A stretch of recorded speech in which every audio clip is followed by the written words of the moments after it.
Back to Meena Sakthi YouTube channel. இன்றைக்கி என்ன பார்க்க போகிறோன்னு பார்த்தீங்கன்னா, உருண்டை குழம்பு.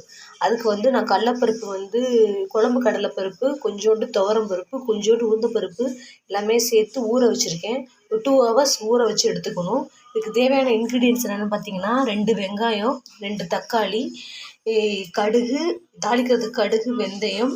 இப்போ அந்த பருப்போடு சேர்த்து அரைக்கிறதுக்கு ஜீரகம், பெருஞ்சீரகம், பூண்டு, புளி கொஞ்சம் ஊற வச்சுருக்கேன்.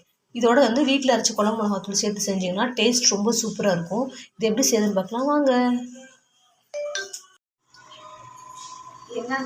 என்ன நல்லா சூடாகிடுச்சு. இதை ஃபஸ்ட்டு வந்து கடுகு ஆட் பண்ணுறேன்.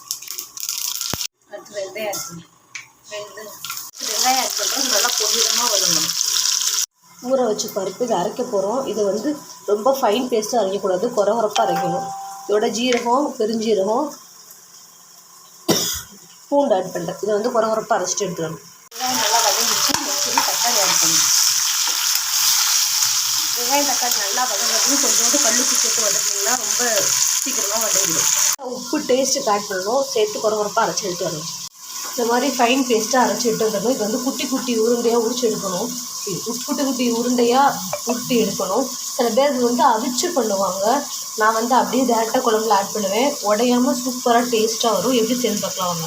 வெங்காய தக்காளி வந்து நல்லா மசிஞ்சு வந்துருச்சு. இப்போ இதில் வந்து நான் வீட்டில் அரைச்ச குழம்பு மிளகாத்தூள் வந்து 2 ஸ்பூன் ஆட் பண்ணுறேன்.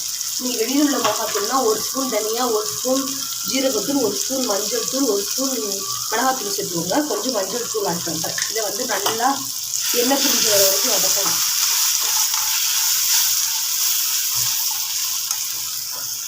நல்லா எண்ணெய் பிரிஞ்சு வருது. நேரம் வந்து நம்ம கரைச்சி வச்சுருக்க புளி பேஸ்ட் வந்து இதில் ஆட் பண்ணணும். இப்போ வந்து கரைச்சி வச்சுருக்க புளி தண்ணியிலேருந்து ஆட் பண்ணுறோம்.